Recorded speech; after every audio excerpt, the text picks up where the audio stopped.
আসসালামু আলাইকুম সুপ্রিয় শিক্ষার্থীরা, আমি 2026 সালের পঞ্চম শ্রেণীর প্রাথমিক গণিত বইয়ের অধ্যায় 4 পৃষ্ঠা 62 এর 1 নং অঙ্কের সমাধান করব। চলো তাহলে আমরা এই যে 1 নং অঙ্কের সমাধান করব অর্থাৎ ভগ্নাংশ বিষয়ে, এই 1 নং অঙ্কের সমাধান করার পূর্বে আগে আমাদের ভগ্নাংশ কাকে বলে এবং ভগ্নাংশ কত প্রকার কী কী এগুলো বিস্তারিত ধারণা লাভ করতে হবে। চলো তাহলে আমরা এই সঠিক উত্তর করার আগে আমরা ভগ্নাংশ সম্পর্কে বিস্তারিত ধারণা লাভ করি। আমরা প্রথমে ভগ্নাংশ কাকে বলে সেই সম্পর্কে ধারণা লাভ করব। ভগ্নাংশ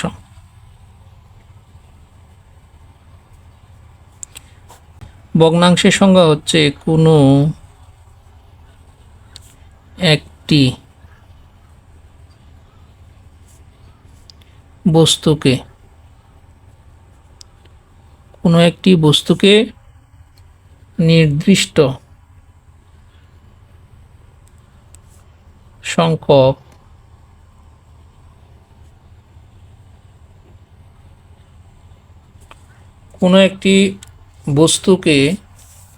নির্দিষ্ট সংখ্যক সমান অংশে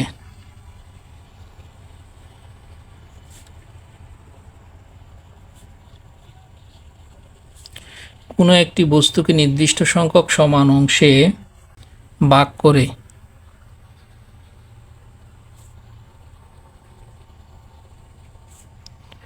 ইহার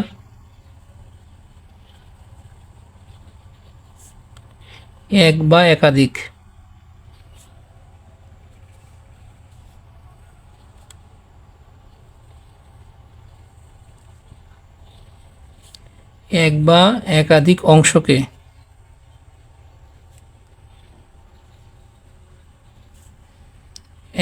একাধিক অংশকে সমস্ত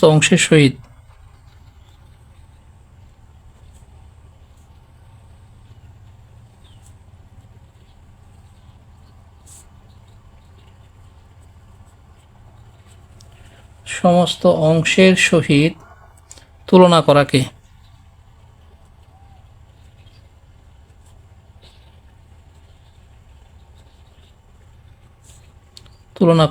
ভগ্নাংশ বলে।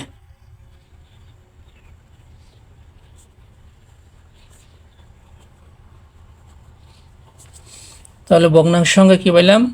কোনো একটি বস্তুকে নির্দিষ্ট সংখ্যক সমান অংশে ভাগ করে ইহার এক বা একাধিক অংশকে সমস্ত অংশের সহিত তুলনা করাকে ভগ্নাংশ বলে। যেমন 7/5, অর্থাৎ কোনো একটা বস্তুর 7/5 অংশকে আমরা তুলনা করলাম। এই যে 7/5 অংশ নিলাম, এটাই হচ্ছে ভগ্নাংশ। চলো আমরা এখন ভগ্নাংশের যে প্রকার আছে এই ভগ্নাংশের প্রকারের সম্পর্কে ধারণা লাভ করি। আমরা জানি ভগ্নাংশ 3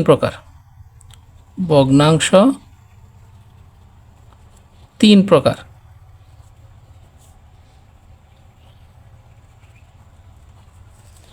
এক নাম্বার হচ্ছে প্রকৃত ভগ্নাংশ,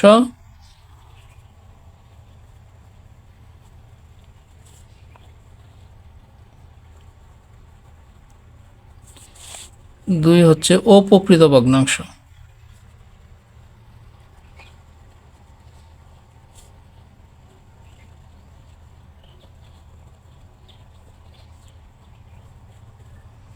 তিন হচ্ছে মিশ্র ভগ্নাংশ।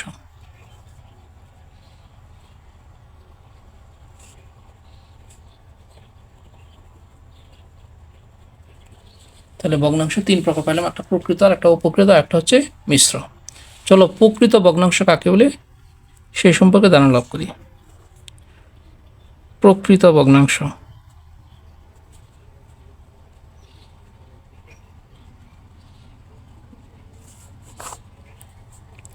যে ভগ্নাংশের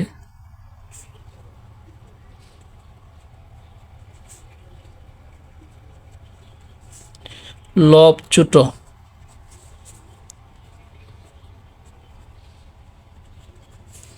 এবং হর বড় তাকে প্রকৃত ভগ্নাংশ বলে।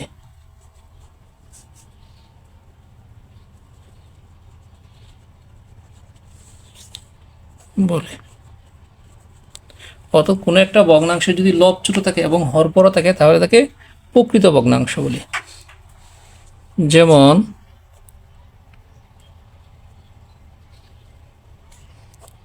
6/1।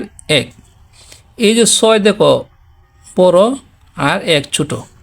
আমরা আরেকটা জিনিস বলি, ভগ্নাংশের উপরের অংশকে বলি লব আর নিচের অংশকে বলে হর। উপরের অংশকে বলে লব, নিচের অংশকে বলে হর। দেখো লব ছোট, হর বড়। আমরা যদি আরেকটা উদাহরণ দেই, মনে করো 7/2। এখানে দেখো 7 হলো হর আর 2 হলো লব। লব ছোট, হর বড়। আশা করি প্রকৃত ভগ্নাংশ কাকে বলে এবং উদাহরণও বুঝতে পারছো। এখন আমরা দেখব অপ্রকৃত ভগ্নাংশ কাকে বলে। অপ্রকৃত ভগ্নাংশ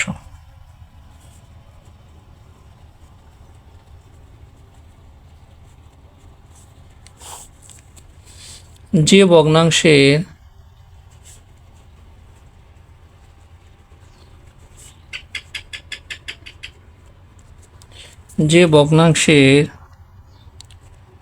লব বড় এবং হর ছোট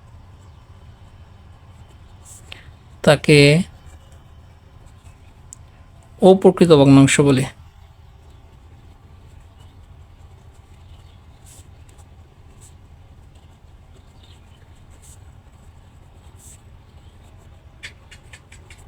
তাহলে অপ্রকৃত ভগ্নাংশ কাকে বলে? যে ভগ্নাংশে লব বড় এবং হর ছোট তাকে অপ্রকৃত ভগ্নাংশ বলে। যেমন 3/7। এই 3 হচ্ছে হর এবং 7 হচ্ছে লব। 3 ছোট আর 7 অপেক্ষাকৃত বড়, অর্থাৎ হরের চেয়ে লব বড় হলে এটা অপ্রকৃত ভগ্নাংশ। এরকম অনেক উদাহরণ দেওয়া যাবে। 7/, তুমি 18 ধরতে পারো, যতটুকু উদাহরণ দিতে পারো। 5/13, 5/7 ধরলেও হবে, যেইটাই ধরো তুমি। অর্থাৎ হরের চেয়ে লব বড় হলেই এটা অপ্রকৃত ভগ্নাংশ। আশা করি তোমরা অপ্রকৃত ভগ্নাংশ বুঝতে পারছো। আমরা এখন মিশ্র ভগ্নাংশ কাকে বলে সেটা ধারণা লাভ করব। মিশ্র ভগ্নাংশ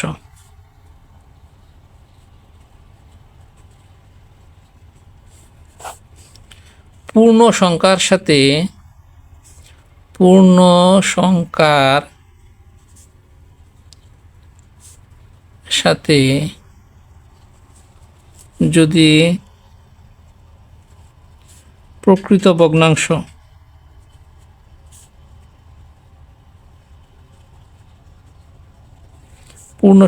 যদি প্রকৃত ভগ্নাংশ যুক্ত হয়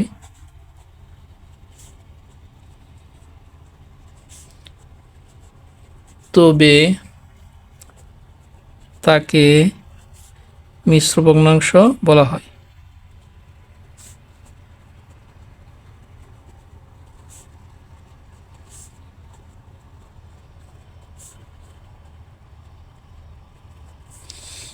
তাহলে মিশ্র ভগ্নাংশের সংখ্যা কি? পূর্ণ সংখ্যার সাথে যদি প্রকৃত ভগ্নাংশ যুক্ত হয় তবে তাকে মিশ্র ভগ্নাংশ বলা হয়। যেমন আমরা পূর্ণ সংখ্যা মনে করো 1 ধরলাম, এর সাথে একটা প্রকৃত ভগ্নাংশ মানে 5/3। এই যে 5 হলো বড় আর 3 ছোট অপেক্ষাকৃত। এই যে হরের চেয়ে লব ছোট, এটা হলো প্রকৃত ভগ্নাংশ। আর 1 হলো পূর্ণ সংখ্যা। এই যে পূর্ণ সংখ্যার সাথে প্রকৃত ভগ্নাংশ যুক্ত হয়ে মিশ্র ভগ্নাংশ হয়েছে। এরকম আমি যে কোনো উদাহরণ দিতে পারি। 7/2/1, 9/8/3, পরে 5/7/2, এরকম উদাহরণ দেওয়া যাবে অসংখ্য। অর্থাৎ পূর্ণ সংখ্যার সাথে প্রকৃত ভগ্নাংশ যুক্ত হলে মিশ্র ভগ্নাংশ গঠিত হবে। আশা করি তোমরা ভগ্নাংশ সম্পর্কে সুস্পষ্ট ধারণা লাভ করছো। আমরা এখন 1 নংয়ের সঠিক উত্তরের পাশে টিক চিহ্ন দিয়ে এই অঙ্কগুলো সমাধান করব। 1-এর 1 নংয়ে বলা আছে 5/17 এর মিশ্র ভগ্নাংশ কোনটি? 5/17 যদি মিশ্র ভগ্নাংশ প্রকাশ করতে চাই তাহলে অবশ্যই 5/17 ভাগ করতে হবে। চলো আমরা রাফ খাতায় 5/17 ভাগ করি। 5 দিয়ে যদি আমরা 17 ভাগ করি, 5/17 মধ্যে কয়বার যায়? 3 বার যায়। 3×5 = 15। তাহলে 7 থেকে 5 বাদ দিলে থাকে 2, 1 থেকে 1 বাদ দিলে 0, 0 বাম পাশে 0-এর দাম নাই। তাহলে এর কত পাইলাম? ভাগফলটা আগে লিখবো আর ভাজকটা আসবে নিচে এবং এই ভাগশেষটা চলে যাবে উপরে। তাহলে আমরা পেলাম 3 সমস্ত 5/2। তাহলে এই 5/17 মিশ্র ভগ্নাংশ হচ্ছে 3 সমস্ত 5/2 যে গ নং অপশনে। এবং এইগুলোই আমরা পরীক্ষা খাতা কীভাবে লিখবো সেটা তোমাদের এখন দেখাচ্ছি। যেহেতু এটা 1 নং এ আছে সেহেতু আমরা লিখবো 1 নং প্রশ্নের উত্তর।